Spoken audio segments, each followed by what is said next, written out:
Agradecemos a la Fundación Tatiana, que es quien nos patrocina para poder hacer esta actividad que cada día afortunadamente tiene más éxito.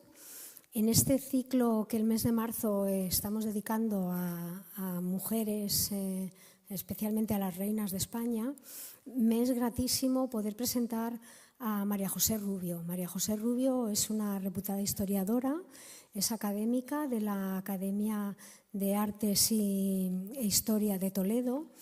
Ha publicado muchísimos artículos y algunos libros, y está ahora mismo trabajando precisamente sobre la reina de la que vamos a tratar hoy, que es una de las esposas de Fernando VII, María Josefa de Sajonia. Es una de las reinas poco conocidas, porque es cierto que las mujeres de Fernando VII han pasado bastante, entre comillas, desapercibidas para los historiadores y en el ámbito de las colecciones, pero ya verán cómo fue una reina que gozó con colecciones interesantes y sobre todo con una vida que María José ha estudiado muy a fondo. A muchos de ustedes probablemente les sonará su cara porque es habitual en medios de comunicación y en redes sociales, tratando precisamente eso, de temas de historia. Estoy segura de que la conferencia de esta tarde va a ser del agrado de todos y nos va a sorprender en muchos aspectos desconocidos de esta reina de España. Muchas gracias, Pilar. ¿Se me escucha bien? Bueno, luego me levantaré. Creo que la voy a dar de pie para que sea más dinámica. Bueno, lo primero quiero agradecer a Ana de la Cueva, presidenta de Patrimonio Nacional, su presencia aquí, a Karina Marota, a Pilar Benito, a todos ustedes la presencia en esta sala, que es una maravilla siempre encontrar una sala de gente deseando compartir conocimiento. Es un espectáculo precioso. Y bueno, muchas gracias por su presencia y por esta invitación. Bueno, María Josefa Amalia de Sajonia es una de nuestras reinas quizá más desconocidas, una gran desconocida, incluso diría yo una gran maltratada por la historiografía.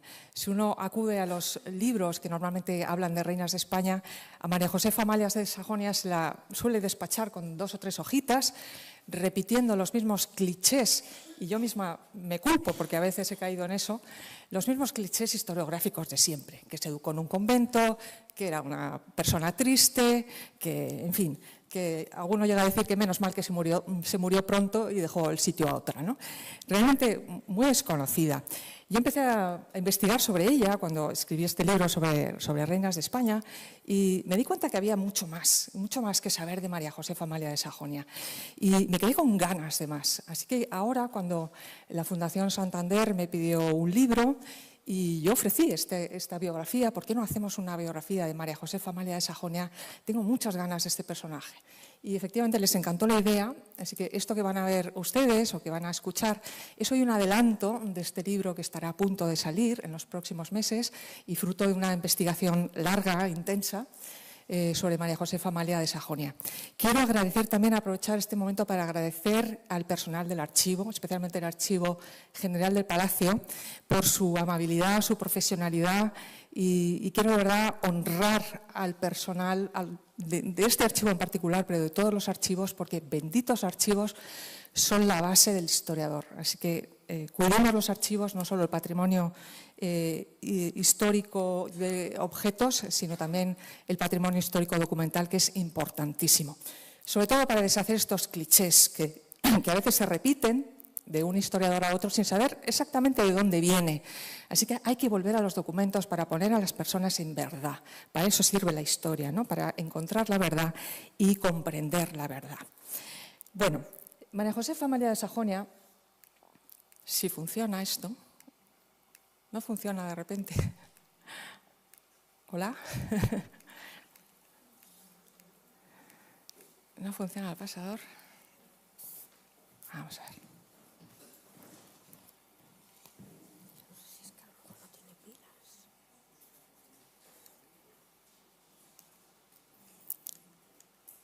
¿Funcionaba perfectamente bien? ¿Hasta el momento? Sí. A ver. Sí, parece que sí. Perdón. Bien. Pues me voy a levantar. ¿Se me escucha bien? Estamos un poquito lejos. ¿Se me escucha? ¿Sí? ¿No? ¿No se escucha? ¿Se me escucha ahora mejor? Sí, ahora. Bueno, pues es una desconocida, como decía, una gran desconocida y una gran maltratada por la historiografía. Esta es su firma, Yo la Reina, con su letra característica, una firma que yo he encontrado en poquísimos documentos. Muy pocas veces firma Yo la Reina. Y precisamente no firma porque ya cuando llegó a España, ahora llegaremos a ese punto, en una de las cartas que le envía Fernando VII, había mucha gente ya que le daba memoriales a la propia reina. Y Fernando VII le escribe en una carta: todo memorial que te den, di que ya se lo preguntarás y se lo contarás al rey. Es decir, que Fernando VII se ocupa mucho de que ella esté a su sombra. Y ella es una mujer obediente, como veremos, y no interviene realmente en política de una manera muy protagonista, pero sí de una manera en la sombra, como veremos, bastante interesante. Bueno, este es el sello de Sajonia, en una carta que hay aquí en el archivo de Palacio. Ella no firma como la reina, pero firma casi siempre como la autora. Como ahora veremos, María Josefa Amalia de Sajonia es la única reina escritora de la monarquía hispánica, hasta que sepamos hasta ahora, puede que de repente descubramos cosas nuevas, y firma incluso en su corpus literario, que es muy extenso y casi todo inédito, firma como la autora, sin nombre, siempre la autora, lo cual ha dado muchas veces pues eso, lugar a confusiones, a no saber exactamente hasta dónde llega su autoría, y también firma como Pepita, es la Pepita de Fernando VII. Ella, en sus primeras cartas, cuando viene de Sajonia, es María Josefa, con sus dos nombres, y Fernando VII la apoda ya en sus primeras cartas como Pepita, mi Pepita, como veremos, ¿no? Así que María Josefa Amalia de Sajonia es esto, la autora y Pepita en la intimidad. Es una mujer que se mueve entre las alabanzas. Les voy a hacer hoy leer un poquito, pero vamos a procurar ir dinámicos porque la verdad es que he preparado mucho material. He preparado una sesión bastante visual para que sea muy entretenida desde el punto de vista de la imagen. María Josefa se mueve entre las alabanzas.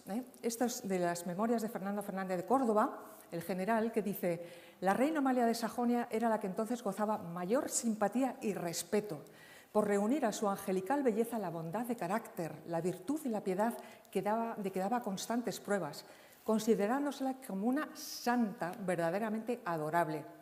Le seguía la brillante aureola de su virtud proverbial, con la cual se imponía a cuantos tenían la fortuna de acercarse. Vemos el prestigio de esta reina, a cuantos la conocían de verdad. Y estas son las propias palabras de Fernando VII en una carta, de la que luego hablaremos bastante, Fernando VII escribiendo al Papa León XII, y le dice: y ciertamente no podía yo haber logrado más afortunada unión, porque su alma cándida y todas sus circunstancias la hacen en grado eminente recomendable. Su piedad, su caridad sin límites, su juicio y cordura exceden toda ponderación. Yo mismo me edifico a cada paso con los ejemplos de virtud que me da, y cada día robustece más en mí el aprecio y estimación que hago de sus prendas, pareciéndome ver en ella otra Sancha de Castilla o alguna de las Isabeles de Hungría y de Portugal, siendo creíble que vuestra beatitud tenga también conocimiento de su vida ejemplar. Es decir, que incluso la vida de María Josefa Amalia había llegado a oídos del Papa, como veremos. Estas son palabras del propio Fernando VII, hablando de su mujer, de cómo la valora. O sea, la está igualando a Sancha de Castilla, a las Isabeles de Hungría, una santa, en fin, una mujer extremadamente valorada para quien la conocía de verdad. Y sin embargo, acudimos a las críticas de la historiografía y nos dicen, estas son palabras de un libro anónimo de 1842 que cuenta la vida de Fernando VII y dice: la reina Amalia, educada en el claustro, tímida, religiosa e inexperta, no reunía las prendas brillantes para deslumbrar en la altura del trono.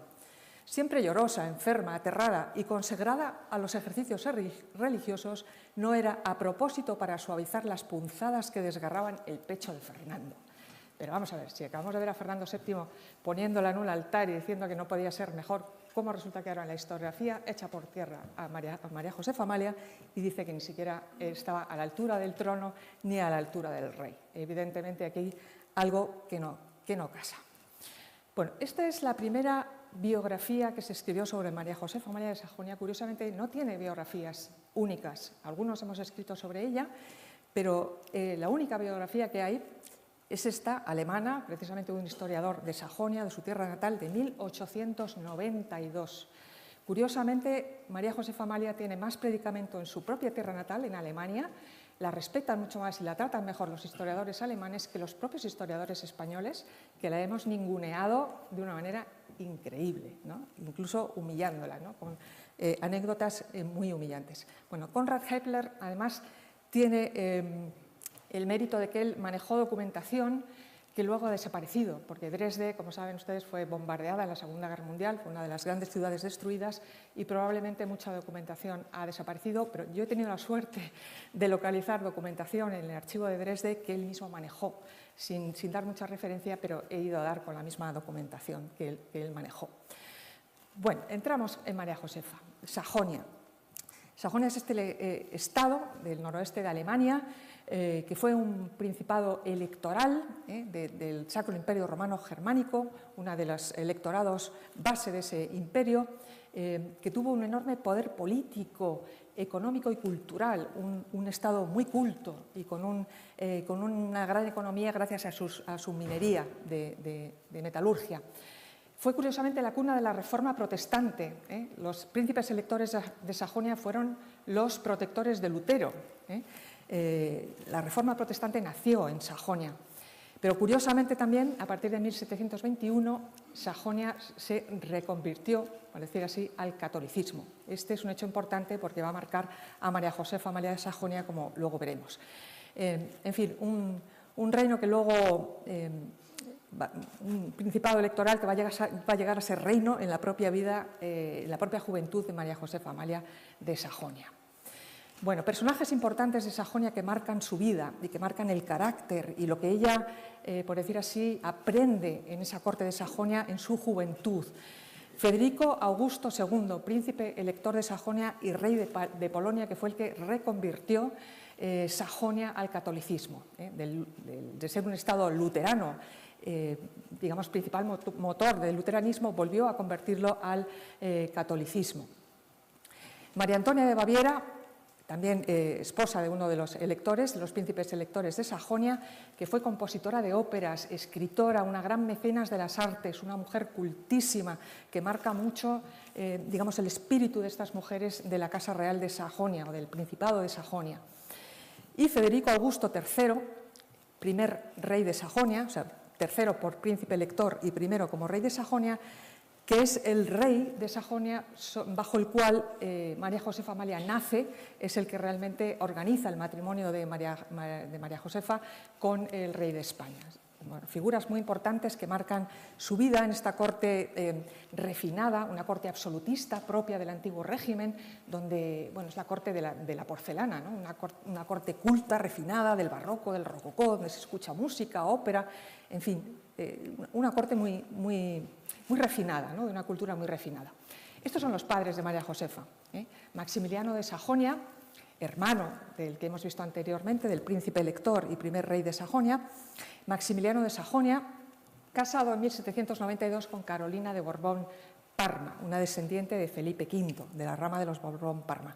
Un matrimonio extraordinariamente feliz, por lo que nos cuentan, muy bien avenido. Bueno, ella una mujer también muy culta y él un personaje absolutamente excepcional que va a marcar mucho la vida de María Josefa y que va a tener mucha relación con España. Un hombre culto, extremadamente cariñoso con sus hijos, piadoso, en fin, una persona bondadosa, verdaderamente excepcional. Un matrimonio que tiene la desgracia de la muerte de ella, justamente después del nacimiento de María Josefa, a los pocos meses, contrae unas fiebres y muere muy joven, dejando a Maximiliano viudo con 7 hijos. Estos son los 7 hijos que tuvieron ese matrimonio. Vemos a María Josefa, la última, la menor de esa familia amplia, y todos ellos personajes verdaderamente excepcionales. 7 hijos que se criaron juntos en una unión, como ahora veremos, de hermanos, de hermandad, de amistad, verdaderamente preciosa y notable, ¿no? Bueno, María Amalia de Sajonia, a la que luego veremos en España, fue compositora de óperas. Aquí en el archivo de Palacio tenemos obra original de ella que dejó, porque ahora vemos que viajó a España, y tenemos aquí obra original de ella. María Fernanda, que fue esposa del Fernando III de Toscana, fue gran duquesa de Toscana. Federico Augusto II, que llegó a ser rey de Sajonia, fue un experto botánico. Clemente de Sajonia, que murió muy jovencito en un viaje a Italia. Mariana también fue gran duquesa de Toscana, como su hermana, fueron parientes ahí. Fue también escritora, mecenas.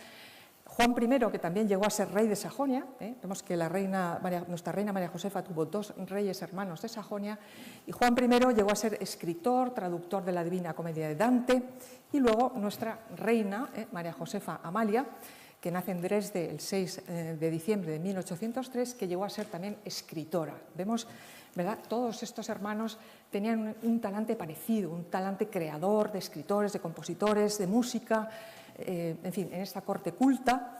Estos figuraron entre los primeros príncipes vacunados contra la viruela en Europa, es decir, que los vacunó el propio doctor Jenner, el inventor de la vacuna.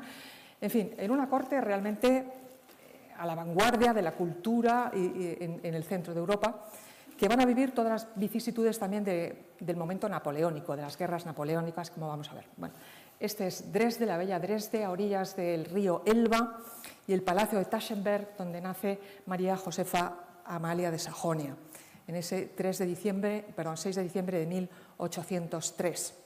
Estos son los palacios de verano que María Josefa Amalia habitó en esa corte de Sajonia, el palacio de Pillnitz y la casa jardín que construye su padre, el propio príncipe Maximiliano, en Ostra-Allee, rodeada de naturaleza. El padre les influyó muchísimo el espíritu físico, el de las grandes caminatas, el estar en contacto con la naturaleza, los grandes paseos. Era una corte divertida, por lo que nos cuentan los diarios, muchos diarios de estos príncipes, ¿no? Donde todo el rato había teatro, marionetas. El padre se ocupaba muchísimo de la educación de estos hijos. Cuando se quedan huérfanos de madre, también entran en la vida de estos niños, especialmente también la de María Josefa Amalia, estas 3 mujeres que eran las cuñadas, las cuñadas de María Carolina de Parma, la princesa muerta, ¿no? Amalia de Zweibrücken, que era la reina de Sajonia, María Teresa de Austria, también esposa de otro rey de Sajonia, o sea, cuñada del anterior, y Cunegunda de Sajonia, que fue una mujer que permaneció soltera toda su vida, también una gran mecenas de la cultura, que fue princesa abadesa de 2 monasterios, los monasterios de Essen y Thorn. Vemos también mujeres de muchísima personalidad y muchísima cultura. Algunos hablan de que Cunegunda de Sajonia fue una de las educadoras de María Josefa de Sajonia. Incluso yo creo que de aquí nace un poco este cliché de que María Josefa se educó en un convento, porque al estar cerca de su tía Cunegunda de Sajonia, que era abadesa de conventos, algunos pensaron que María Josefa Amalia se había educado introducida en un convento. Bueno, toda esta familia, la propia María Josefa, sufre en su infancia todas las vicisitudes de la Europa napoleónica, de las guerras napoleónicas, igual que le había pasado a Fernando VII en la propia España. Sajonia fue derrotada en la batalla de Jena por Francia, por los ejércitos napoleónicos, y entonces Federico Augusto III, para salvar la integridad de Sajonia, lo que hizo fue pactar con Napoleón. Pasó a ser el principal aliado de Napoleón en el centro de Europa, precisamente por el Tratado de Posen. A cambio de esa alianza de Napoleón con Sajonia, Napoleón hizo a Sajonia reino, lo elevó de principado electoral a reino, es decir, que ese príncipe elector pasó a ser primer rey de Sajonia, Federico Augusto I. ¿Qué pasó? Que el resto de países alrededor, Austria, Prusia y Rusia, se convirtieron en enemigos naturales de Sajonia, precisamente por atacar a Napoleón.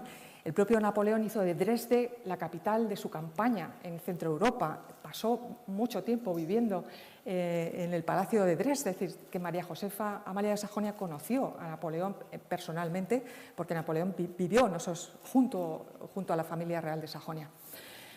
Esto obligó a la familia real de Sajonia a emigrar muchas veces o a exiliar, a fugarse de la propia Dresde cuando estaba atacada por el resto de estados de alrededor. Es decir, que María Josefa Amalia conoció en su juventud, en su infancia, el exilio en Leipzig, en Frankfurt, en Bayreuth, en Linz, en Ratisbona, en Praga, Y prácticamente hasta el final, hasta 1815, que regresan a Dresde, no vivió de una forma estable en la propia Dresde, es decir, que vivió todas estas vicisitudes de la Europa napoleónica, ¿no? Aquí ya deshacemos uno de los primeros clichés que hay sobre María Josefa Amalia de Sajonia, que la verán en todos los libros. Se educó en un convento, vino a España sin tener ni idea de lo que era la vida porque se había educado entre monjas. No es verdad. María Josefa Amalia no se educó en un convento. Lo deshacemos aquí de una manera ya definitiva. Esto es lo que dice Juan I, su hermano, el hermano que está más próximo a ella, que fue rey de Sajonia y que escribió sus diarios, porque la infancia de María Josefa la conocemos o nos acercamos a ella a través de lo que escribieron sus hermanos, ¿no? Dice: mi padre se dedicó a la educación de sus 7 hijos con gran amor y esmero, y él mismo nos dio nuestras primeras lecciones de lectura, aritmética, escritura y religión. En una habitación del palacio están los pupitres, regalo de mi bendita madre, en el que cada uno de nosotros etiquetó su cajón con su nombre y en el que nos daba lecciones. Éramos 3 hermanos y 4 hermanas, que casi siempre estábamos los unos con los otros y nos queríamos entrañablemente, en íntima amistad inalterable. Mi hermana menor, Josefa, más tarde reina de España, fue la más cercana a mí en aquellos primeros años de mi vida. Bueno, este es solo uno de los testimonios, hay más, pero está claro que María Josefa Amalia se educó junto a sus hermanos en la corte sajona por su padre, que fue un gran educador, un hombre extraordinariamente cariñoso con sus hijos. De hecho, una de las cosas que se le critica es que educara a estos chicos que llegaron a ser reyes de Sajonia demasiado protegidos. Digamos que no se estilaba entonces la educación cariñosa. O sea, el hecho de que un padre fuera tan afectivo con sus hijos estaba incluso mal visto, ¿eh? Pero vemos que fue así, ¿eh? María Josefa se educa de esta manera afectiva, cariñosa, alegre con sus hermanos, que va a ser una de las cuestiones que luego choca cuando llega a España, ¿no? Muy interesante es que conservamos aquí en Palacio, en el Archivo General de Palacio, conservamos sus cuadernillos. Ella se los trajo a España, ¿no? Todos los cuadernillos que ella utilizó para estudiar manuscritos, estos son su letra, están todos aquí en el Archivo de Palacio. Curiosamente los trajo como un recuerdo de su infancia. Este es el primero, que data de 1813, cuando ella tiene 10 años. Estamos viendo que es la letra de una niña de 10 años. Y este es el último, que es de 1819, del mismo año en que se casa, y que ya es una niña, vamos, una chica de 16 años. Vemos la letra, por supuesto, mucho más madura.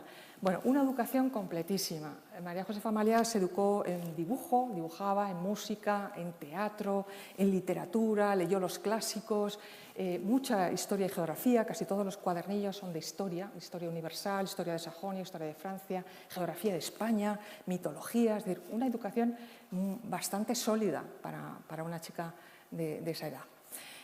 Mientras María Josefa se educaba en esa corte de Dresde, alegre, familiar, a pesar de los dramas o de las vicisitudes napoleónicas, pues en España estaba pasando esto, ¿no? Fernando VII, 1819, había regresado a España después de la Guerra de la Independencia en 1814, era ya viudo de 2 mujeres, 2 matrimonios, María Antonia de Nápoles, la primera, que fue princesa de Asturias, muerta en 1806, con 2 abortos, y la última, Isabel de Braganza, que estuvo realmente casada solo 2 años, entre 1816 y el 18, y que murió de una manera muy trágica el 26 de diciembre de 1818. Estaba embarazada de 9 meses, le dio una catalepsia, no saben muy bien, algún derrame cerebral, y realmente le hicieron una cesárea in extremis, y todavía no está claro si la mataron realmente de la cesárea que le hicieron o si ya estaba muerta, porque le sacaron una niña medio viva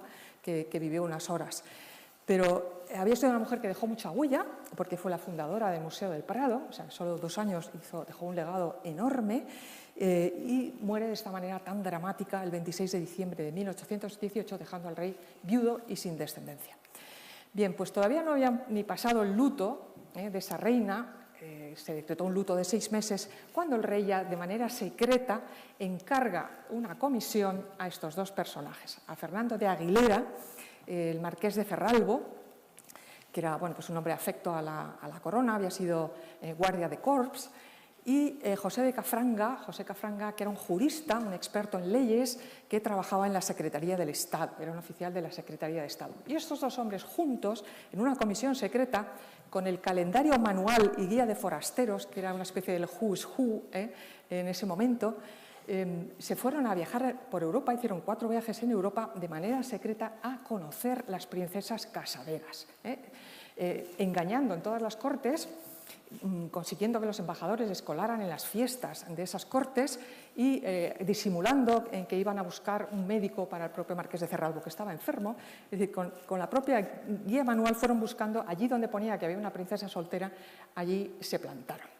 De tal manera que en el primer viaje, en enero, aparecieron en la casa de Saboya, en la corte de Saboya, en Turín, a ver estas 3 princesas, María Beatriz de Saboya, María Teresa Fernanda de Saboya y María Ana Ricarda, que eran gemelas.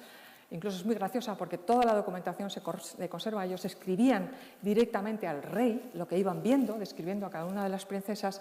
Y, por ejemplo, es muy gracioso de esta, cuando llegaron, estaba ya casada desde hacía mucho tiempo y tenía hijos. Entonces hay una carta en la que protestan porque dicen, el editor de la guía nos está engañando, o sea, no tiene la guía actualizada, ¿no? ¿Qué es esto? Que figura aquí una que está soltera y resulta que hace años que se ha casado, ¿no? Muy divertido. Bueno, en ese primer viaje también pasan por Múnich. Estas otras 2 hermanas, que también curiosamente eran gemelas, María Luisa de Baviera, Amalia Augusta de Baviera, y van esperando hasta el final, no se deciden hasta que vean todas. En un segundo viaje llegan a Viena, a la Casa Real de Austria, ven a María Carolina de Austria y a María Francisca Ana de Austria. Esto es muy curioso porque la describen como una chica discapacitada física y mentalmente, y la verdad es que si nos fijamos tiene esta manita así como un poco discapacitada y la carita un poco rara, ¿no? Es decir, que fueron describiendo cada una de las princesas hasta que llegan a Dresde. Es decir, que Dresde fue el último lugar al que llegaron, porque a lo mejor todavía no estaban muy convencidos de las otras, pero Dresde fue el final. Y allí se encuentran con estas 4 princesas, ¿no? De estas, realmente es curioso porque la mayor, Amalia, siempre permaneció soltera, no sabemos por qué, nunca encajó en los matrimonios, y ellos mismos deciden que las más respetables o las que más pueden dar lugar a una decisión son la segunda y la cuarta, María Fernanda de Sajonia y María Josefa Amalia de Sajonia. Este es el primer retrato que conocemos de ella. De hecho, es el retrato que se envía a Fernando VII para que la conozca. Curiosamente, no sé por qué este retrato está en Cuba, está en un museo de Cuba, no sé por qué. Fue del Museo del Prado y ahora resulta que está en depósito en Cuba. No entiendo por qué, porque es un retrato con un interés histórico enorme, enorme. El caso es que vemos de la documentación de Dresde, del archivo de Dresde, vemos en los libros de audiencias donde aparecen de manera secreta, todo esto era todavía secreto, lo ven ahí, el Gran de España, Marquís de Cerralbo, y aquí Cafranga, secretario en fin, José de Cafranga, es decir, los vemos aquí ya trajinando en la corte de Dresde, intentando hacer un acuerdo matrimonial, ¿no? Supuesta misión secreta que resulta que vas al archivo secreto vaticano y te encuentras la documentación de que el nuncio ya le está diciendo al Papa, no sé si lo saben ustedes, pero no hubo mejor agencia de espionaje que la Iglesia, fue la institución mejor informada gracias al secreto de confesión de toda la edad moderna y contemporánea, y el Papa ya lo está sabiendo, ¿no? El nuncio, esta carta la he descubierto hace un mes en Roma, dice: el marqués de Cerralbo, grande de España de primera clase, que asegura tener la misión secreta de ver qué princesa puede convenir mejor a este soberano, después de haber estado en Turín, ha partido para Sajonia. Y por el informe que ha dado de las 2 princesas de Cerdeña, se ha diluido el proyecto de casarse con una de ellas. En estos momentos estamos a la espera de las noticias que llegarán de Sajonia. Es decir, ven que está perfectamente informado de todo lo que estaba pasando en esa supuesta misión secreta, como dice, ¿no? Muy, muy interesante. Bueno, el caso es que al final la decisión recae en María Josefa Amalia de Sajonia y es muy divertido, muy interesante ver en qué consistió exactamente la decisión. Ya hemos visto que era una princesa culta, educada, en una corte estupenda, y esto es la categoría del comentario con que se elige a María Josefa Amalia. Dice el marqués de Cerralbo a Fernando VII, 28 de marzo de 1819. Dice: en Sajonia se encuentra la princesa María Josefa, de edad de 16 años. Su boca, nariz y demás facciones de cara son muy regulares. No tan alta todavía como su hermana, bastante doble de cuerpo y más abultada de pechos que aquella. Muy discreta, según la opinión general, de unas maneras muy finas. Esto le está diciendo al rey, pero lo que le dice al secretario del rey, a Lozano Torres, ya en mayor confianza, le dice: la elección de su majestad con respecto a Sajonia es la más acertada, porque son modelo de virtudes y religiosidad. Ahora solo hay 2 princesas, que son la segunda y la cuarta. Dice: no hay duda que son muy buenas, pero muy hundidas de pecho. Dice: la primera es bastante delgada y sin tetas. Dice: no así la otra. Dice que todos cuantos la han conocido se asombran de lo que se ha formado en 2 años. Me inclino a la segunda de Sajonia, a la más chica, porque promete más que su hermana. O sea, que vemos que al final el físico, ¿verdad? Uno podía ser Einstein, pero al final, pues eso, la decisión era lo que primaba, ¿no? El físico. Bueno, la negociación tardó mucho en hacerse, entre otras cosas, porque la corte de Sajonia ya tenía experiencia de haber negociado con España y fueron a buscar el contrato matrimonial de María Amalia de Sajonia, la esposa de Carlos III. Y hasta que no le dieron vueltas a este contrato y ver qué había funcionado, qué no, pues se tardó mucho en hacer la negociación. Pero fue la base de este contrato, fue el otro contrato que unió a España con Sajonia. Bien, este es el contrato matrimonial original, el que firma el marqués de Cerralbo allí en Dresde, está en el archivo de Dresde, se conserva, y esta es la copia que se conserva aquí en la biblioteca del Palacio, la copia del contrato matrimonial, que es precioso, ¿ven? Una edición preciosa con una encuadernación espléndida.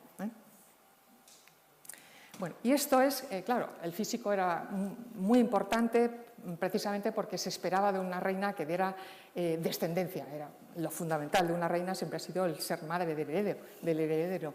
Y esto es el certificado de salud física que redactan los médicos de Dresde en latín y que se envía aquí a Palacio. Este está también en el archivo general de Palacio en latín, y en el cual se nos dicen que María Josefa había tenido siempre una salud perfecta, que había tenido una dentición perfecta, que estaba vacunada de viruela, que no había padecido sarampión ni enfermedad grave, que era una mujer acostumbrada a la actividad física y que incluso nos dan la fecha de su nubilidad, es decir, que había sido núbil a partir de abril de 1818, ¿no? Porque esto era lo que parecía garantizar que iba a ser pues, madre de una descendencia amplia, ¿no? Como había sido su madre.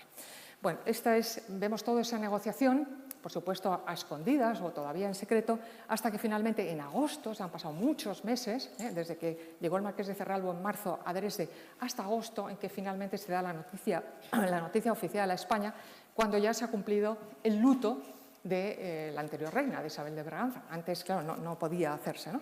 Esta es la comunicación oficial, la cédula oficial que comunica a España que el rey ha decidido casarse, contraer matrimonio con María Josefa Amalia de Sajonia.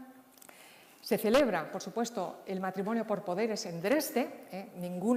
Esto es propio de todas las etiquetas de las reinas de España, de los matrimonios, ninguna reina salía de su lugar de origen sin estar ya casada, tenían que salir ya casadas por poderes, para que no hubiera marcha atrás y no hubiera una posibilidad de humillar a una princesa.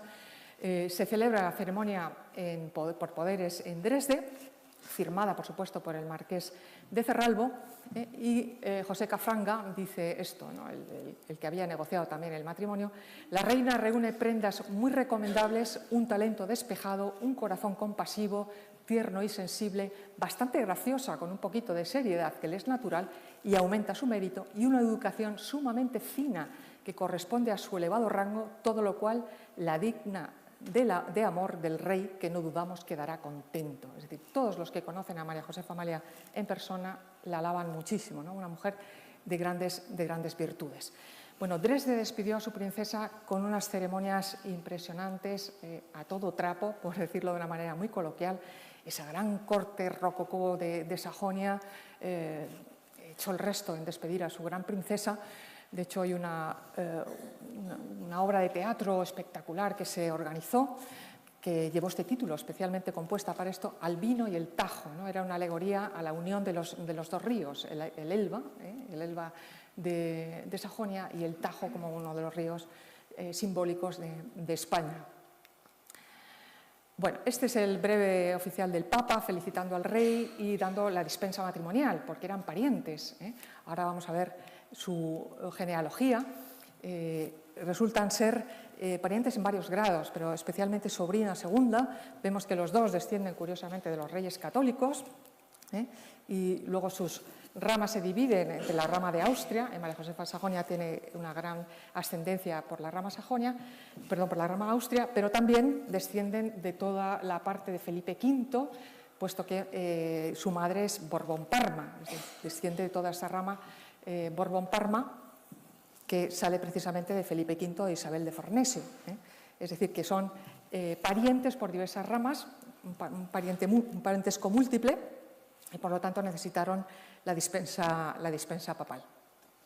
Bueno, el viaje de María Josefa duró casi un mes, vino cargada con unos carruajes enormes de cosas desde Sajonia, un mes en que recorrió toda Sajonia, Baviera, Francia, en cada uno de los pueblos que pasó por más de 100 y pico pueblos, con un esquema casi repetitivo, loas, agasajos, teatro, recepciones, fuegos artificiales, es decir, una jovencísima princesa continuamente agasajada hasta que llegó a Irún, que fue el punto exacto donde la iban a entregar.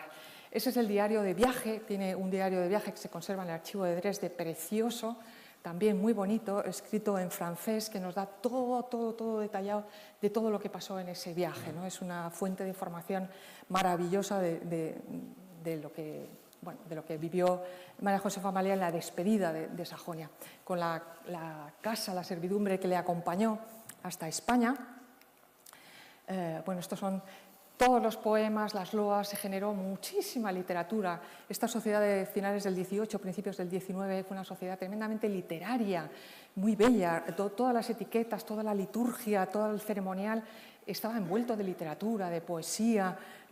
Vemos que es una sociedad con un gran gusto por la belleza, ¿no? Por la belleza estética y por la belleza literaria, ¿no? Todo esto va mucho con el carácter de María Josefa. Todo esto son todos los poemas que le fueron dedicando, las loas, los elogios, impresionante. Y una cosa muy curiosa que ocurre en ese viaje es que empiezan a cartearse. La correspondencia entre Fernando VII y María Josefa Amalia de Sajonia es riquísima, es muy bonita, se conserva toda aquí en el archivo de Palacio, y vemos a este hombre ya viudo, que tenía 35 años, Fernando VII, carteándose con una jovencita de 16 años, digamos que como calentando el encuentro, ¿no? Porque era un matrimonio de Estado, y de aquí a que se encontraran, el propio Fernando VII, que ya es un hombre más experimentado, va calentando el encuentro, ¿no? Esta es la primera carta que le escribe él a ella, el 19 de julio, le dice: muy amada y muy querida prima, la llama todavía prima. El deber que me impone el amor a mi pueblo, exigiendo que al darles una reina les diese también una madre, me condujo a Dresde, donde sabía que existía una princesa tan llena de virtudes. Bueno, la está engañando un poquito, porque antes de llegar a Dresde había recorrido media Europa, ¿no? Pero también es muy interesante ver cómo lo que se está pidiendo de una reina, de una chica de 16 años, es que sea la madre de un pueblo, ¿eh? Eso es lo primero que se exige una reina, madre de un pueblo, en este sistema, antiguo régimen y monarquía absoluta, ¿no? Se despide de vuestra Alteza su más apasionado y afectuoso primo, Fernando, ¿no? Y esto es lo que le contesta ella en la primera carta también. Muy querido y muy amado primo, quito mi patria con la esperanza de hallar en España lo que dejo en esta, esperanza sugerida por la mucha confianza que me da el mérito generalmente reconocido de vuestra majestad. Es decir, que ella deja una gran felicidad en Sajonia y por lo menos marcha con la esperanza de que va a encontrar en España esa felicidad, ese mundo feliz y alegre que tenía en Sajonia, ¿no? Se despide su más afectuosa prima, Josefa. Y sin embargo, vemos en todas estas cartas, hay como una decena larga de cartas. Fernando VII, se los he puesto aquí en los encabezamientos, que es muy divertido, cómo Fernando VII va progresando, ¿no?, en la conquista de su esposa. Mi muy amada y muy querida prima, querida esposa mía de mi corazón, María Josefa de mi alma. En la tercera dice, querida esposa mía, Pepita de mi corazón, o sea, ya la llama Pepita, ya le ha puesto el mote Pepita. En el segundo, querida esposa de mis ojos. En esta dice, querida prenda mía, María Josefa, de mis ojos y de mis entrañas. Y en esta dice, querida esposa mía de mi corazón, dulce el canto de mis ojos. Y en la última le dice, amado pimpollo mío. O sea, ya la llama pimpollo mío. Amado Pimpoño mío. En fin, qué bonito, porque en estas cartas es interesante porque Fernando VII es también de los reyes más denostados, el que peor fama tiene, yo creo, de toda la historiografía española. Y a través de estas cartas íntimas encontramos otra persona, ¿no? Encontramos una persona tremendamente cariñosa. A lo mejor hay algo de Fernando VII que nos estamos perdiendo, ¿no? Bueno, este es el lugar, el plano en Irún, donde se produjo el intercambio digamos, de servidumbres, la entrega de la reina. Como ven, me estoy alargando porque la entrega de una reina era toda una cuestión de Estado larguísima y muy prolija, ¿no? Aquí exactamente se nos cuenta cómo entró la servidumbre de Sajonia con María Josefa, la colocaron aquí, y por otro lado entró la servidumbre española, de tal forma que la sajona ya se despedía, salía por una puerta y ya quedaba en manos de la servidumbre española, ¿no? Por supuesto, María Josefa lloró aquí mares, nos cuentan, lloró muchísimo. Imagínense una chica de 16 años que abandona su vida para siempre, ¿no? Ya nunca probablemente va a volver a ver a esas personas. Y ella dice, dejó escrito en una carta: soy hija agradecida de la Sajonia, no menos seré madre tierna de España. El ser madre es lo que se pide. Bueno, queda ya en manos de esta gran servidumbre española. Don Joaquín de Samaniego, el conde de Torrejón, que va a ser su mayordomo mayor, María Josefa de Contreras, la condesa de Alcundia, su camarera mayor, una mujer muy interesante, de la que luego hablaremos, y Francisco Álvarez de Toledo, marqués de Villafranca, duque de Medina Sidonia, duque de la Fernandina, su caballerizo mayor.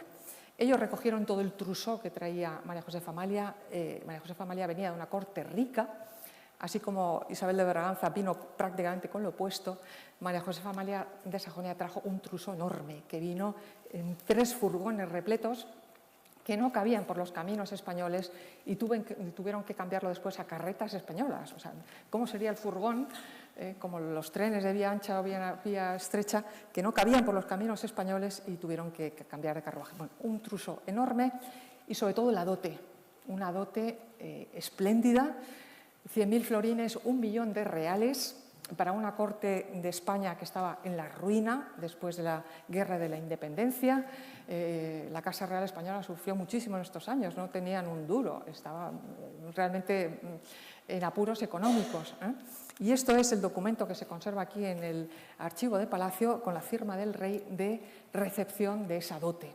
Es un documento precioso con un sello en papel muy bonito de recepción de esa dote. Una dote que va a ser luego muy discutida, como veremos al final. Bueno, esta es la medalla conmemorativa de este matrimonio, donde ya vemos aquí a María Josefa convertida en reina de España, una medalla preciosa, las provincias vascas recogiendo a la reina de España que llega. Bueno, este fue el primer grabado, como digo, procede del primer retrato que se mandó a España, y ese es el primer grabado que se empezó a vender, digamos, en las tiendas en Madrid. De hecho, hay un anuncio en una prensa de la época donde se anuncia ya el primer grabado de la reina María Josefa, es decir, que los españoles empezaron a conocer a su nueva reina con esta imagen. Esta fue la primera imagen que conocieron los madrileños y los españoles de su nueva reina. Entró de Irún, por supuesto, hizo todo el camino, siendo agasajada por toda Castilla, hasta el Pardo. En el Pardo fue exactamente el lugar donde se encontró físicamente con Fernando VII. Le hicieron una recepción preciosa, que también está recogida en un libreto que está aquí en el archivo de Palacio, muy interesante porque le pusieron un arco triunfal que tenía que atravesar ella con el carruaje. Arco triunfal que arriba había unas galerías con 8 chicas jóvenes vestidas de blanco, danzando y cantando, y luego se descolgaba del propio arco, al paso de María Josefa, se descolgaba una niña que llegaba sujeta por un cable, o no sé cómo la sujetarían, que llegaba a la altura de María Josefa y le recitaba unos poemas, que era exactamente el poema el que esa niña, que se descolgaba del arco del palacio, del arco triunfal, le decía esto, ¿no? Venid, reina amada, preciosa María, a dar a Fernando completa alegría, y un príncipe hermoso, justo y virtuoso, señora, nos dad, que de nuestros hijos haga siempre completa y eterna felicidad. Es decir, que lo que quieren es que dé hijos, ¿no? Bien, pues en ese primer encuentro se encuentra con este Fernando, que según las descripciones, solo leemos un poquito, Fernando es de mediana estatura, su cara es grande, fuera de proporción, su color es pálido, su salud está frecuentemente asaltada por ataques de gota violentos. A esta afección, diversas enfermedades de su juventud debe su flacidez de aspecto que no corresponde a su edad. Aquí nos dice que su costumbre constante de fumar cigarros puros que apenas interrumpe da mal olor a su aliento. Sus gestos son vivos y a menudo violentos. Bueno, no sigo. Esto es una descripción que hace de 1825 un viajero inglés en España. Es decir que, en fin, esa chica joven se encuentra con este Fernando VII, que, en fin, no era ningún Adonis, y sin embargo lo va a adorar. O sea, yo creo que Fernando VII no tuvo otra persona que lo quisiera más, de verdad, profundamente, que María Josefa Amalia de Sajonia. Tuvo un amor por Fernando VII increíble, y yo creo que entre los dos hubo una relación preciosa. Bueno, esto es de la entrada solemne en Madrid, también con arcos de triunfo, es decir, la medalla conmemorativa con la reina a modo de cibeles sobre el escudo de Madrid, un vals que se le compone en ese momento para la entrada, y el Papa que escribe, el nuncio escribe al Papa y dice: el Santo Padre ha comprendido con vivo interés que la citada majestad ha sido universalmente aplaudida y que el alma de todos ha quedado ya cautivada por las singulares virtudes de que está dotada. Su santidad alimenta la más viva confianza de que hará cuanto pueda por el bien de la Iglesia y de que empleará toda su influencia en provecho de la misma. Es decir, que no solo le están poniendo la responsabilidad de ser madre de un pueblo, de dar hijos, sino además la Iglesia está pensando en que ella va a ser la protectora de la Iglesia en tiempos pues, muy convulsos que van a llegar. Bueno, el Palacio Real, donde llega finalmente, esta es una imagen de un cuadro de Brambilla, el Palacio Real en ese momento, donde se concluyen todas las ceremonias. Las habitaciones de María Josefa Amalia estuvieron donde está hoy el comedor de gala, donde no existen, pero se preparó una serie de apartamentos absolutamente espectaculares, con sedas azules, rosas, muy propio de la época. Y aquí señalo especialmente el gasto que se hizo en la cama nupcial, una cama nupcial de caoba y bronces, nueva, hecha ex professo para el matrimonio. Se le trajo además, bueno, estas son todas las cuentas de la platería que se encargó para ella, el juego de tocador especialmente hecho para María Josefa, que todavía bueno, se conserva, es una de las piezas importantes de patrimonio, el mobiliario de su cuarto, esta es una mesa que debió pertenecer a su cuarto, vemos ahí pintada por Vicente López Portaña con el anagrama de María Josefa Amalia de Sajonia y ella representada como una musa, escritora. Y aquí llegamos a otra de los grandes clichés, de las grandes mentiras que se contaron sobre María Josefa, que fue la noche de bodas. A lo mejor ustedes lo han leído por ahí, no sé.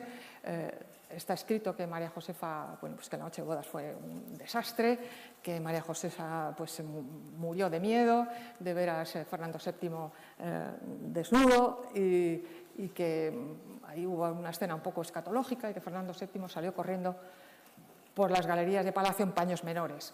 Eso, que escriben muchos, sin saber de dónde sale, es una historia que cuenta Mérimée. Mérimée la cuenta en una carta a Stendhal, una carta privada, donde dice que una dama de palacio le contó esa anécdota. Sabemos que Mérimée era muy amigo de la condesa de Montijo, de hecho la condesa de Montijo fue el que le contó la historia de Carmen, de la cual el propio Mérimée luego hizo una novela, y que sería después una ópera.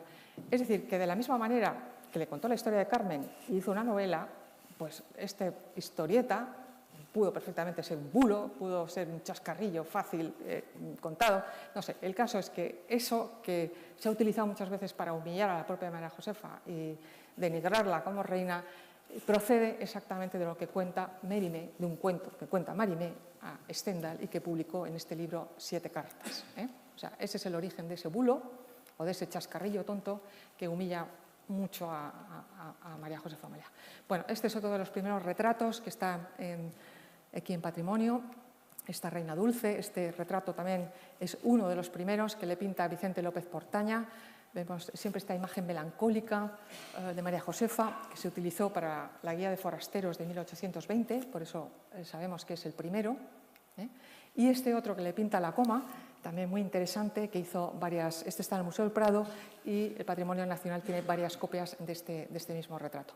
Vemos siempre el atuendo típico de ella, este traje de gala blanco, con dorados, y también les voy a pedir que se fijen en todo el aderezo que lleva, que hablaré ahora de él.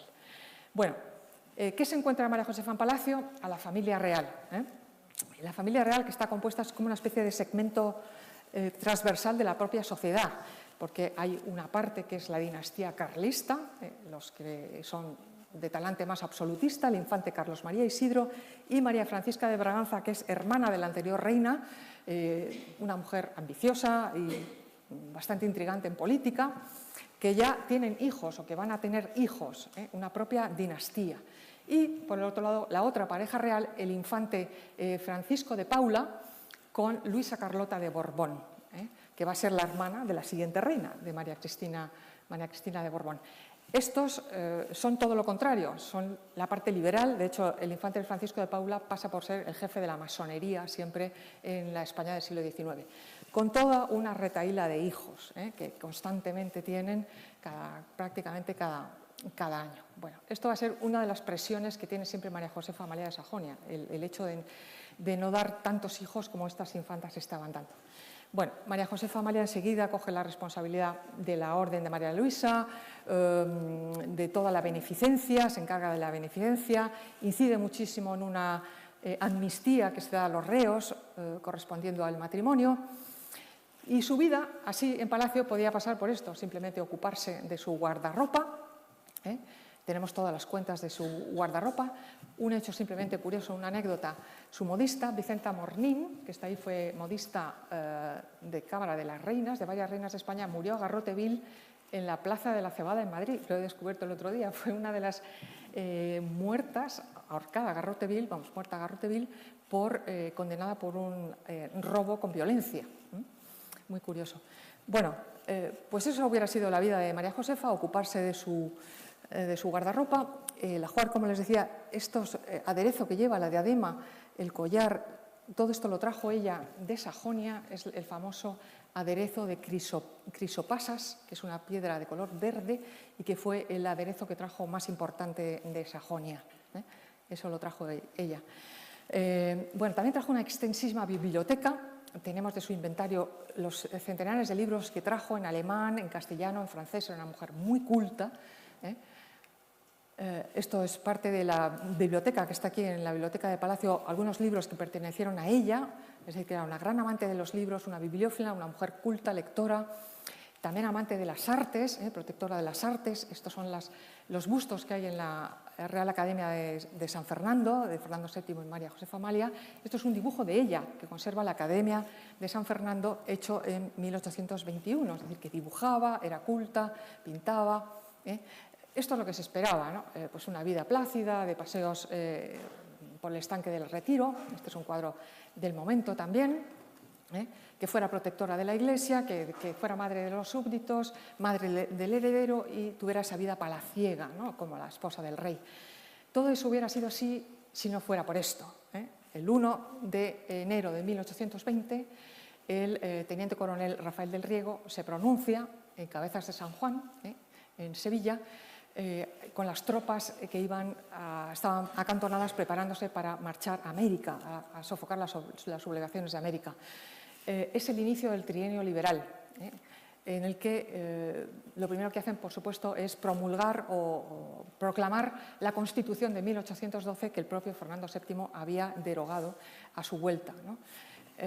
Esto es el inicio del trienio liberal, un movimiento tremendamente popular que surge sin mucha estrategia, pero arrasa España y sobre todo se basa mucho también en cosas como estas, la literatura popular, el himno de Riego, que acabó siendo el himno oficial del trienio liberal, el famoso Trágala, que era una poesía pues muy humillante contra los liberales, contra los realistas, que decía: por los serviles no hubiera unión ni si pudieran constitución, pero es preciso rogan el hueso y el liberal les dirá esto: trágala, trágala, trágala, trágala, trágala, trágala, trágala, perro. Esto se les recitaba a los realistas, a los serviles, a los absolutistas, ¿no? Bueno, es interesante ver esto, de cómo toda esta revolución popular genera muchísima propaganda escrita y se inicia un trienio liberal violento, agitado, exaltado, de política muy radical y muy enfrentada, que genera muertos constantemente por todas partes en España. Dice Fernando de Córdoba, muchas veces aparecían en las esquinas carteles y pasquines en los que groseramente se injuriaba al rey con frases imposibles de estampar sin que tampoco se respetara en ellos la reconocida virtud de la bondadosa doña Amalia. Es decir, la familia real insultada, vejada, en fin, un clima violento muy difícil de contener. De tal manera que Fernando VII cede a este ambiente y el 6 de marzo de 1820 él decide también jurar la Constitución, ceder ante la reclamación de la Constitución y reunir antiguas cortes, ¿no? Y proclama este famoso discurso donde dice marchemos francamente y yo el primero por la senda constitucional. Bueno, francamente regulín, porque sabemos que Fernando VII, por lo bajinis, ¿verdad?, de constitucional, poco, ¿no? O sea, realmente lo hace presionado por las circunstancias. Pero inmediatamente surge, pues eso, la sospecha de que en España, dentro del Palacio, hay disidencia, de que realmente en Palacio no se está muy de acuerdo con este cambio, además revolucionario y brusco, hacia un régimen constitucional. Y, de hecho, es muy interesante ver cómo dentro del Palacio todo el proceso se obligó a toda la servidumbre de Palacio, pasando lista y punteando la lista, a jurar la Constitución. Sobre todo los hombres, las mujeres no estaban consideradas como ciudadanos, no tenían esa obligación, pero todo dentro del Palacio se obligó a todo el mundo a jurar la Constitución. Incluso hubo una circular prohibiendo los vivas al rey y las aclamaciones al rey dentro del Palacio. O sea, qué cosa, ¿no? Que la desconfianza era tal que ni siquiera dentro del Palacio se podía gritar viva el rey, ¿no? Y además se obligó al rey también a purgar cierta parte de la servidumbre, especialmente a su mayordomo mayor, a su confesor, es decir, todos los que eran sospechosos de ser disidentes de la Constitución. Muy interesante porque María Josefa va a ser la primera reina constitucional. Se inicia el trienio constitucional, la legislatura de 1820, se reúnen las Cortes en lo que era el antiguo colegio de Doña María de Aragón, donde hoy está el Senado. Ahí se arregló un salón para ser salón de Cortes y María Josefa Amalia asiste a todas las sesiones de corte que hubo durante el trienio liberal. A todas las sesiones de apertura y de cierre donde apareció el rey y hubo un discurso real, ella estaba allí en las tribunas. Es la primera reina constitucional de la historia de España. Así está reflejado en la Gaceta de Madrid, donde se ve donde acompañó siempre María Josefa acompañando, y dice aquí: se dirigió en esta forma toda la comitiva al Salón de Cortes, donde esperaban al pie de la escalera dos grandes diputaciones, representantes de la nación, una destinada a acompañar a su majestad la reina a la tribuna que se le tenía preparada. Es decir, es la primera reina que asiste a todas las sesiones de Cortes, la primera reina constitucional. Esta es la Constitución de 1820 y las medallas conmemorativas de la proclamación de la Constitución de 1820, que realmente es una recuperación de la Constitución de 1812, es la misma Constitución. Bien, se inicia el trienio liberal, sobre todo con estos tres grandes próceres, Evaristo Pérez de Castro, Francisco Martínez de la Rosa y Evaristo San Miguel. Bueno, sabemos que es un periodo muy complejo donde hubo muchísima resistencia al cambio por parte de ese antiguo régimen, ese régimen absolutista, que era algo generalizado en toda Europa, y hubo mucha resistencia. Fue un trienio que casi anticipa guerras civiles, porque de hecho pareció una guerra civil. Hubo mucha exaltación política en las calles, mucha desconfianza con respecto al rey, mucha resistencia por parte también de la familia real a los cambios, es decir, un periodo muy convulso. Muy convulso. Curiosamente, así pasa María Josefa Amalia como reina constitucional. Así está anunciada, este es el grabado que se anunciaba entonces como el grabado de la reina constitucional doña María Josefa Amalia. Muy interesante. De hecho, curioso, porque al llamarse María José, como yo, el día de San José es el 19 de marzo. Sabemos que la Constitución de 1812 se llama la Pepa porque se aprobó un 19 de marzo, de tal manera que en el trienio constitucional se celebraba al mismo tiempo el santo de la reina y la Constitución, siempre con un besamanos, una gran gala, algo que es una gran paradoja, digamos, del destino, porque la reina odiaba la Constitución, como ahora vamos a ver, cuando enseguida lo explico. Bueno, de todo esto la cuestión sucesoria empieza a pesar sobre María Josefa Amalia de Sajonia. No se quedaba embarazada, ya llevaba un tiempo casada, y empiezan a marchar los veranos. Empieza a hacerse costumbre el marchar a los balnearios, especialmente el Real Sitio de la Isabela y los baños de Sacedón. Después irán a Solán de Cabras. Todos los veranos repetían este viaje porque María Josefa no se quedaba embarazada. Y esto es una cosa que empieza a pesar realmente sobre la reina. María Josefa empieza a conocer los reales sitios. Madrid se convierte, digamos, con esta agitación política en un sitio realmente incómodo para la familia real porque los insultaban realmente cada vez que salían a la calle en medio de esta agitación. Ella adoraba los reales sitios, empieza a conocerlos, el Escorial, la Granja, Aranjuez, adora realmente estos sitios, ¿no? Es donde realmente se siente más cómoda. El rey, en medio de este trienio liberal, hace todo lo posible por sostener su dignidad y procurar que no se pierda la inviolabilidad del rey, ¿no? De hecho, en una de las aperturas de Cortes de 1821, el clima, vemos, de violencia y de enfrentamiento entre la familia real y los liberales iba siendo cada vez mayor. El rey protestó muchísimo por los insultos que recibía la familia real, por el desacato a su persona, por el desacato en general a toda la familia real. Esto iba generando, claro, muchísima desconfianza a la propia familia real. Hay un hecho importantísimo, un antes y un después, que es el 5 de mayo de 1821, matan en la cárcel de Corte al capellán de Palacio, a Martín Vinuesa, al cual habían prendido supuestamente por ser un conspirador a favor del rey, a favor de la restitución de los poderes del rey contra la Constitución. Lo metieron en la cárcel y básicamente entraron una turba de personas y lo mataron a machetazos y dentro de la propia cárcel. Es decir, que ni siquiera había una seguridad, ¿no?, dentro de las cárceles. Y aquí descubrimos por primera vez a la María Josefa Amalia de Sajonia, escritora. Ella escribe un poema, empieza a acostumbrarse a describir todo lo que está viviendo en el trienio constitucional en literatura, ¿no? Escribe un primer poema en la muerte del capellán de honor don Matías de Vinuesa, asesinado por tropelía.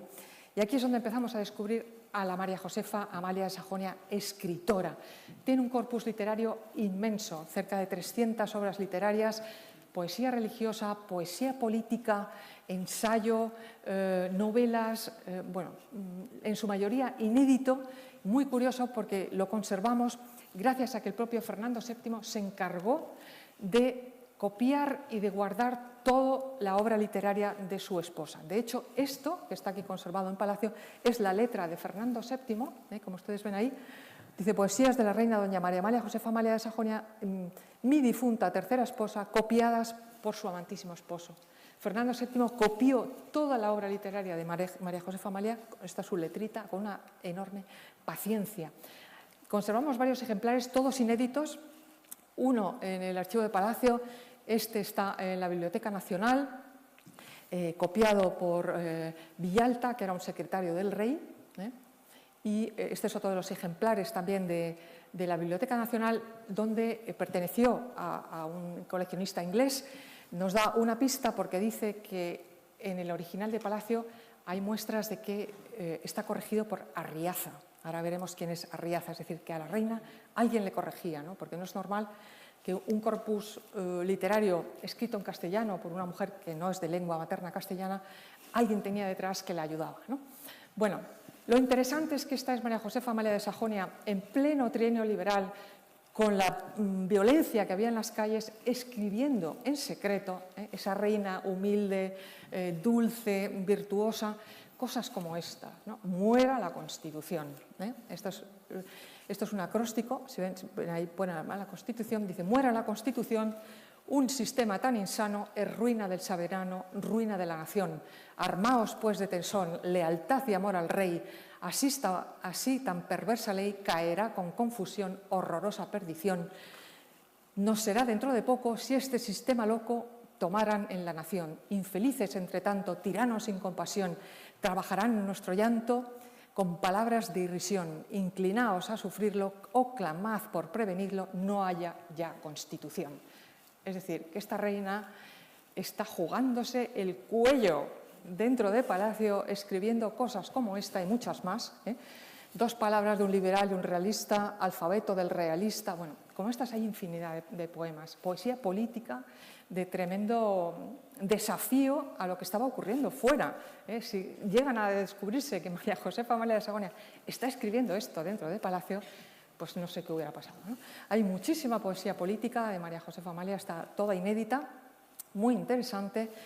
Bueno, escribió, como vemos aquí, novela, ensayo, bueno, un corpus literario que bueno, está en proceso de estudio y muy interesante. Alguna cosa ha surgido nueva, ya he encontrado alguna cosa que parecía anónima, pero sé que es de ella y que va a ser muy interesante.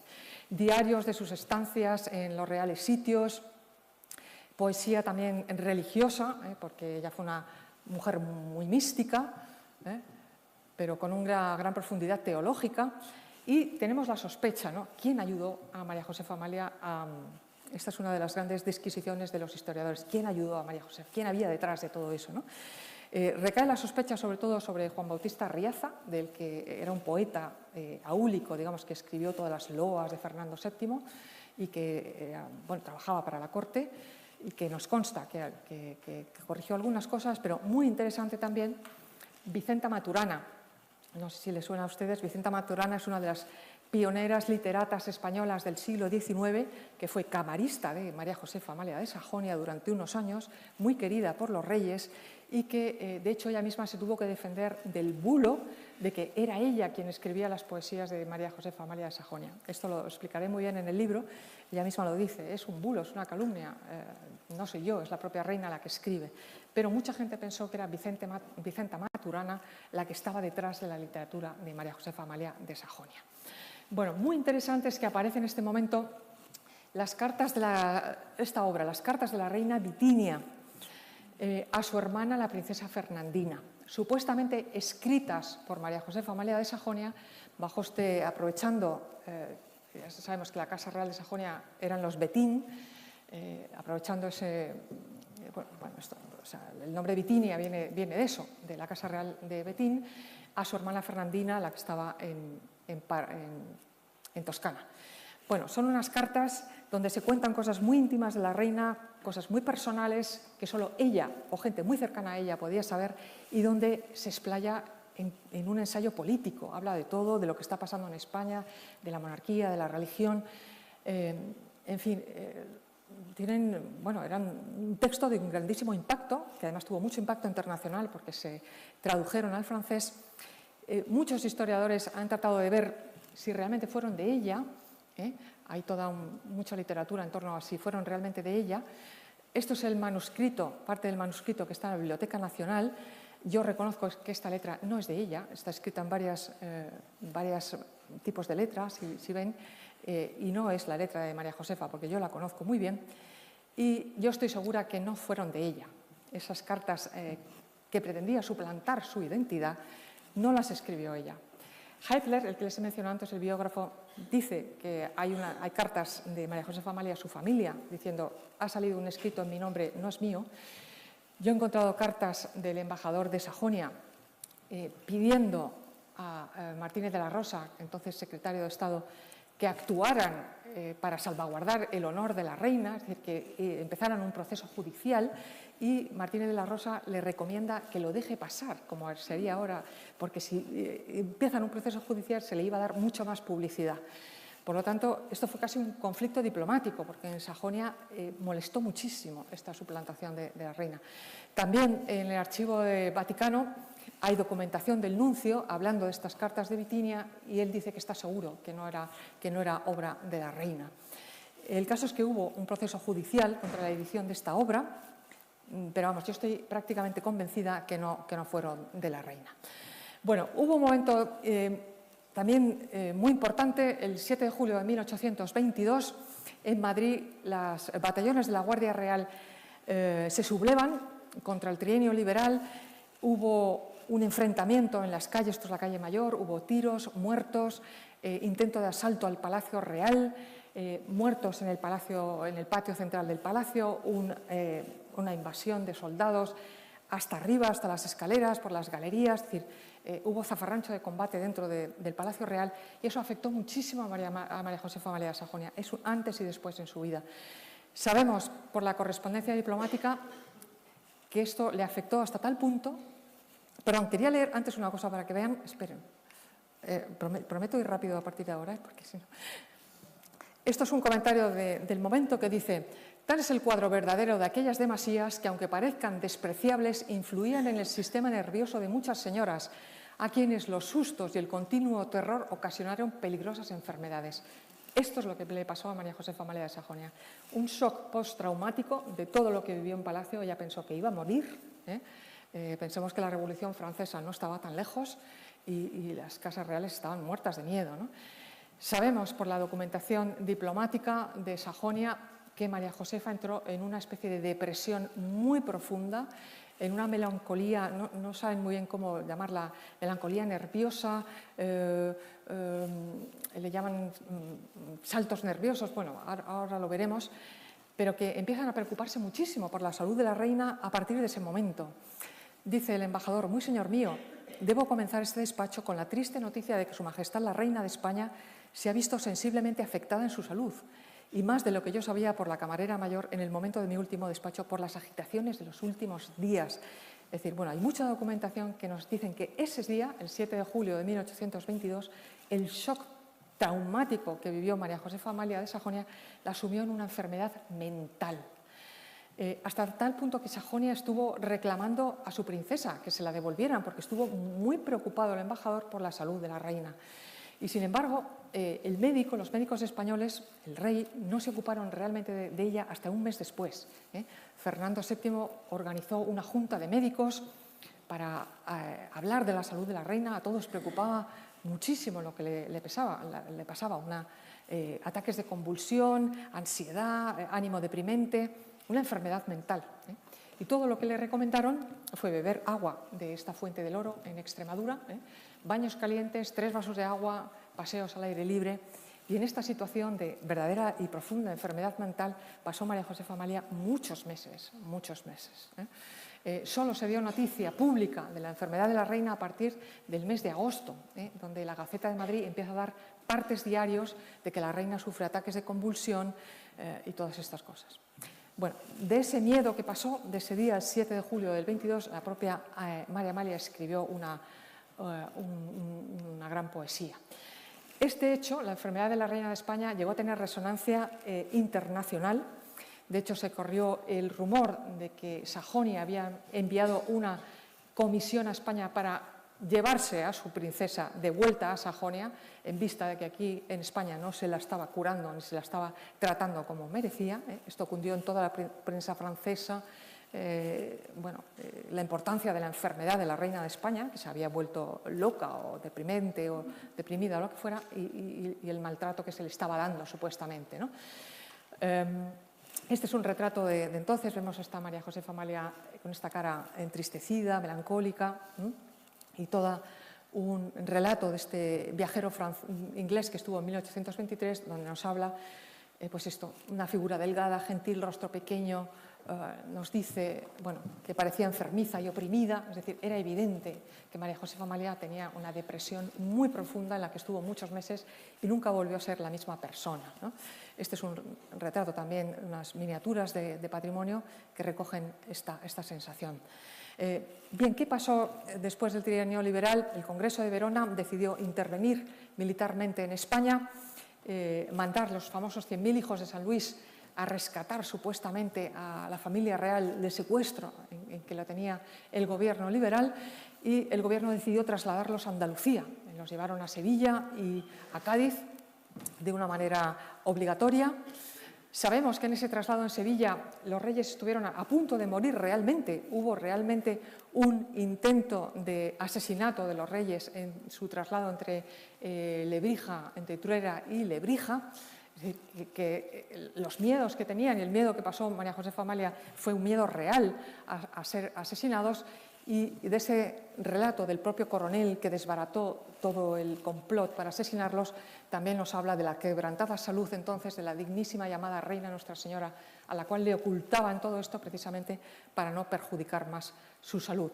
Y sin embargo, durante todo el encierro en Andalucía, María Josefa Amalia no paró de escribir. Todo lo relató, todo lo que pasó en el trienio constitucional lo transformó en poesía y en literatura, que también hay que tener mucho talento para trasladar sucesos políticos a poesía. Esto es su propia letra. Vemos, si tuviéramos aquí una calígrafa, el hecho de estar inclinadas hacia abajo nos habla evidentemente de una persona deprimida, con angustia, triste. Estuvo incluso en Cádiz, hubo una sesión de Cortes donde se había también aprobado la Constitución de 1812 y ella estuvo en esta sesión también en Cádiz, en la tribuna de las Cortes de Cádiz, como reina constitucional, y ocurrió este famoso hecho, ¿no? La liberación de la familia real española, que estaba digamos, encerrada en el puerto de Santa María, donde los habían llevado finalmente para tratar de que no, bueno, de protegerlos o realmente de encerrarlos frente a la liberación que venía, ¿no? De los 100.000 hijos de San Luis, al mando del duque de Angulema, que finalmente en el mes de finales de septiembre, principios de octubre de 1823, rescata a la familia real de ese encierro y pone fin al trienio liberal. Esa imagen nos ha quedado reflejada en este gran cuadro, que en su momento fue un cuadro inmenso que encargó el Ayuntamiento de Madrid. Hoy es una copia pequeñita que está en el Museo del Romanticismo, donde recoge exactamente este momento, ¿no? La liberación de la familia real del puerto de Santa María por el duque de Angulema, que lo vemos aquí recibiendo a Fernando VII, y son todos retratos reales de la familia, pintados por el pintor José Aparicio, del cual, del original enorme, nos han quedado trozos, porque el cuadro se estropeó en un incendio. Hoy están en el Museo Cerralbo, y esto es un retrato de María Josefa Amalia en ese momento, y de nuevo un poema de ella dedicado precisamente a la liberación de la familia real en Cádiz. Bueno, su regreso a Madrid fue un regreso triunfal en el inicio de la década ominosa que iniciaba ahora, en un carro triunfal que le regaló el Ayuntamiento de Madrid, con todas las alegorías a las provincias de España, y muy curioso, dos figuras alegóricas, una con las cadenas, enseñando las cadenas a los reyes, simbolizando esas cadenas en las que ellos supuestamente habían estado sujetos por el sistema constitucional, ¿no?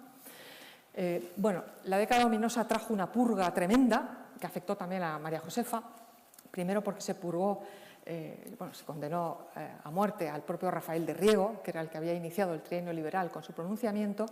La camarera mayor también fue sospechosa de su actitud política y fue purgada.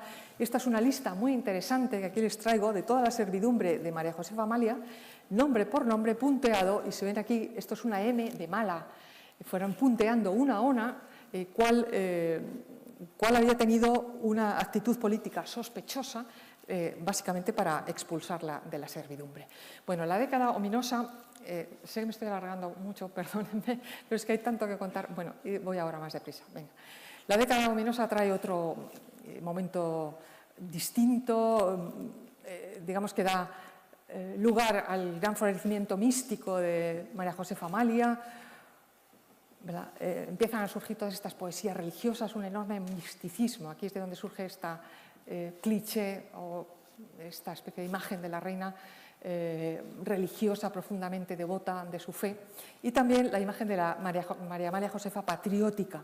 Este es un desfile de la Guardia de Voluntarios Realistas, voluntarios que protegían a la familia real, y curiosamente esta es la única publicación de María Josefa Amalia que salió nunca, un poema dedicado a los voluntarios realistas, la única publicación. Curiosamente yo tengo una que encontré en un anticuario, el ejemplar original que está aquí en Palacio, y fíjense qué curioso, estos son botones que son muy pequeñitos y tienen la efigie de María Josefa Amalia, es decir, que se convirtió también en una reina patriótica, un símbolo de la década ominosa, un símbolo de esas realistas voluntarios.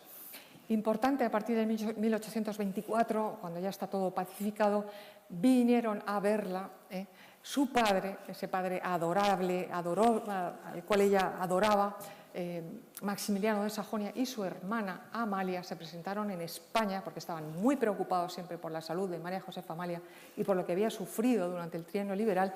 Vinieron en un viaje a España de varios meses, donde les hizo precisamente este retrato Vicente López Portaña, que está aquí en Patrimonio Nacional. La princesa María Amalia de Sajonia era escritora, dejó un diario extensísimo de ese viaje que conocemos gracias a un escrito bueno, que se acaba de publicar en alemán y en español. No sé si está aquí. ¿Hildi está aquí? Ah. Esta señora acaba de publicar un libro maravilloso sobre los diarios de viaje de la princesa Amalia, a través de los cuales conocemos esa España de 1824.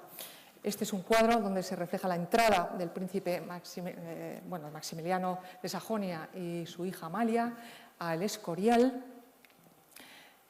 Sabemos por la documentación diplomática, fíjense que esto es una carta cifrada, fíjense qué interesante, todo esto son cifras, una carta, bueno, las cifras que utiliza el espionaje, donde Fernando VII intentó que el príncipe Maximiliano de Sajonia se quedara en España, porque tal era el efecto beneficioso que tenía en la corte y en su hija, que intentó por todos los medios que alargara la estancia, cosa que Maximiliano dijo que no, porque además iba a ver a su hija en Toscana, pero la influencia de Maximiliano fue bueno, pues muy beneficiosa en la corte española.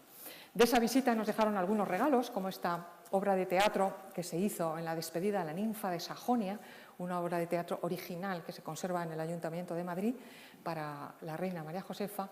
Las obras de teatro, como digo, de Amalia de Sajonia, que se conservan aquí, originales, en el archivo de Palacio, una mujer que cada vez es más valorada en la historiografía alemana. Pero bueno, la presión por la descendencia vemos que va avanzando los años. María Josefa Amalia no tenía hijos, seguían yendo de balneario en balneario todos los veranos, esta vez a Solán de Cabras.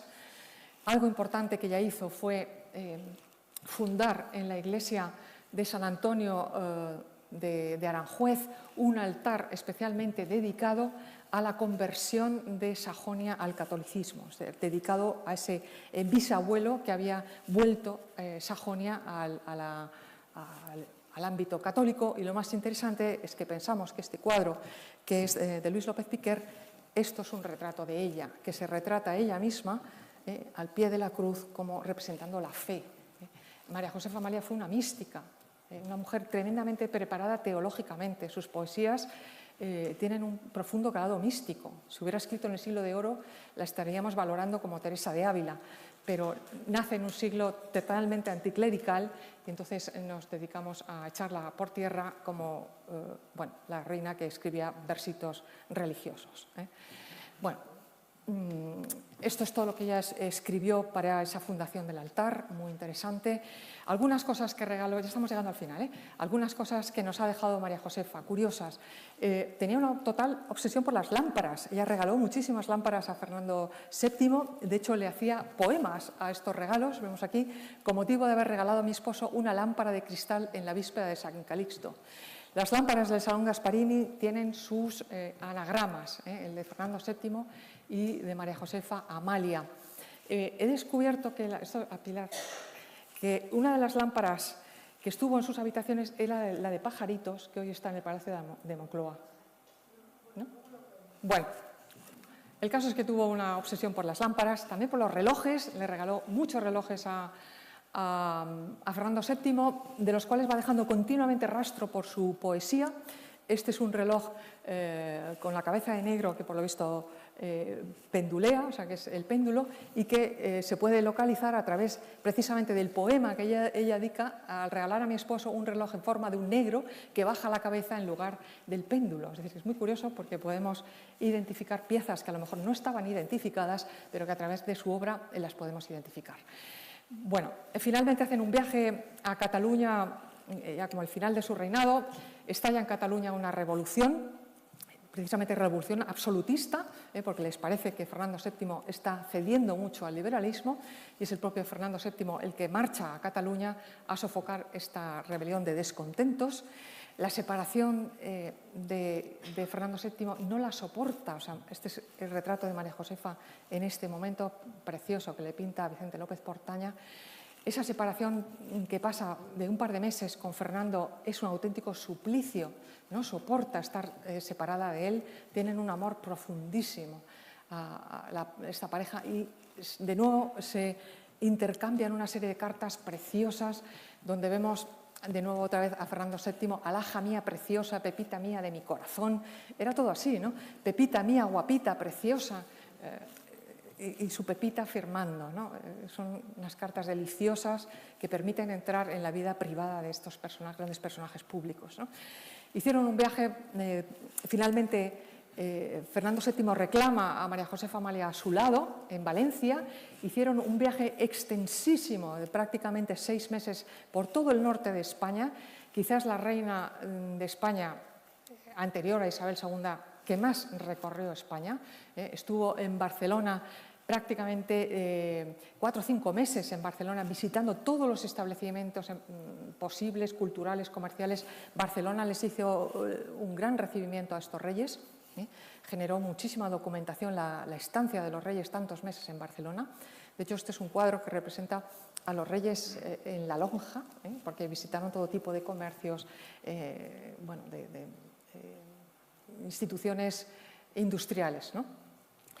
Recorrieron toda España, bueno, por el norte de España, Navarra, Aragón, Castilla, por todas partes se generó muchísima documentación, en fin, recibimientos triunfales por todas partes, realmente un baño de masas, hasta que volvieron a Madrid en agosto de 1828, si no me equivoco, sí, con los arcos de triunfo que recibieron en Madrid. Y es el momento de esta carta, ahora ya sé que sí, llegamos al final casi, esta misteriosa carta que escribe Fernando VII y que aparece en muchos libros de historia, tergiversada. Es la carta que Fernando VII escribe al Papa. No sabemos si le llegó, yo estaba en el Archivo Vaticano y no he encontrado la respuesta al Papa, pero esta carta está aquí en el Archivo de Palacio, donde dice que lleva una década casado, por eso sospechamos que es de 1829, y se queja de que no tiene relaciones sexuales, por decirlo así, relaciones maritales con la reina, y de que el confesor que ella tiene, que era el padre Rodríguez de la Piscina, la tiene comida el coco, diciéndole que eso es pecado y que entonces se queja muchísimo. Hemos visto el amor que había entre ellos, la intimidad, y sin embargo en esta carta, de repente, no sabemos por qué, Fernando VII se arranca a escribirle al Papa, a pedirle que por favor mande a ese confesor que la tiene totalmente comida el seso con la religión, que lo mande de obispo a no sé dónde, sin marcha atrás, para que lo quite de en medio, para que deje de ser esta influencia en María Josefa Amalia. Bueno, es una carta que no sabemos si llegó, porque realmente el Papa al que se la dirigía se murió justamente en ese tiempo y la propia reina se va a morir a los pocos meses, es decir, que no llegó casi a tiempo a resolver el problema, si es que pretendían resolverlo, ¿no? Este es uno de los últimos retratos de María Josefa Amalia, de 1829. Bueno, una carta muy misteriosa que ha dado pie a muchísimos comentarios. Vemos ya finalmente en mayo de 1829, ella contrajo una pulmonía, estando en Aranjuez. Estuvo varios días de agonía, muchos días de agonía que no supieron curarla, y finalmente muere el 17 de mayo de 1829 con 25 años. El cuadro aparece en negro, no porque yo lo haya querido poner en luto, sino porque es uno de sus últimos cuadros, también está en restauración, ahora en Patrimonio Nacional, por eso solo hay una foto en negro, pero es muy interesante porque quizá es la última imagen de ella, donde vemos una mujer ya muy madura. Y esta es una de las grandes loas que apareció en la prensa. Bueno, catafalcos, cenotafios de todo tipo. Aquel de allí fue el que se le hizo en la iglesia de San Francisco el Grande por Isidro González Velázquez, el gran arquitecto de palacio.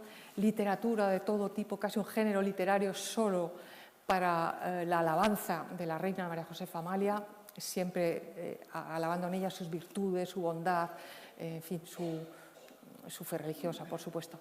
La dote y el inventario de bienes generó un conflicto diplomático tremendo, porque al morirse sin hijos, Sajonia reclamó la devolución de la dote hasta tiempos de Isabel II. O sea, Isabel II tuvo un conflicto enorme. Es muy curioso porque la excusa que le dieron a Sajonia es que no encontraban los documentos, que no encontramos el inventario donde dice la dote, es que no encontramos... Vamos a ver, si lo he encontrado yo y está en el archivo, es evidente que estaba, ¿no? Pero la explicación que se daba a Sajonia es que no encontraban los documentos.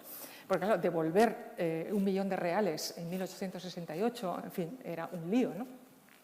En fin, fue un conflicto diplomático bastante grave, generó muchísima documentación, pero nunca le devolvieron la dote. Lo más curioso es que solo unos meses después, ella muere en mayo, en diciembre el rey ya estaba casado con su cuarta esposa, María Cristina de Borbón, y a pesar de que el rey Fernando VII mantuvo muchísima relación con Maximiliano de Sajonia, su suegro, que le sigue llamando, aún casado ya, después de casarse con María Cristina, le llama mi yerno, ¿no? Mon cher beau-fils, como ven ahí, ¿no? Una relación extremadamente bonita, ¿no? de este hombre. Es decir, tuvo una relación familiar fantástica. Esta es la última imagen ya. Bueno, traía aquí la primera imagen que hemos visto, el primer cuadro que él pinta la Coma en 1819, y esta reina, 10 años después, que fue la que más tiempo pasó al lado de Fernando VII, 10 años, ninguna de las otras pasó tanto tiempo, y seguramente la que mejor conoció a Fernando VII, que dejó este gran legado, no deja de ser la primera reina constitucional, aunque no entendiera el régimen constitucional, como no lo entendían casi ningún personaje regio de ese momento, pero con un corpus literario inmenso que todavía está por valorar, por publicar y por realmente colocarla en su sitio. Así que termino con esta frase que le dedica el nuncio, que yo copié de una carta del nuncio al Papa, donde la llama la princesa de las relevantes prendas y las raras y sublimes calidades. Es decir, una mujer muy apreciada en su momento que merecería quizá pues, nuestra mayor apreciación. Muchas gracias.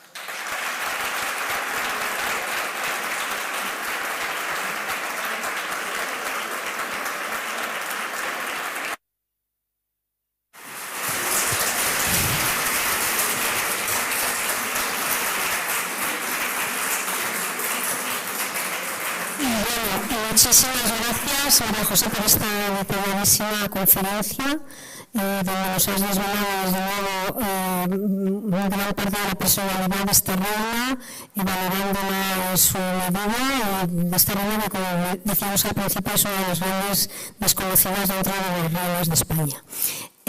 Como es un poco tarde, todavía pronto vamos a permitir una pregunta únicamente porque hay gente que tiene que marcharse. Si hay alguien que quiere comentar algo, preguntar alguna cosa.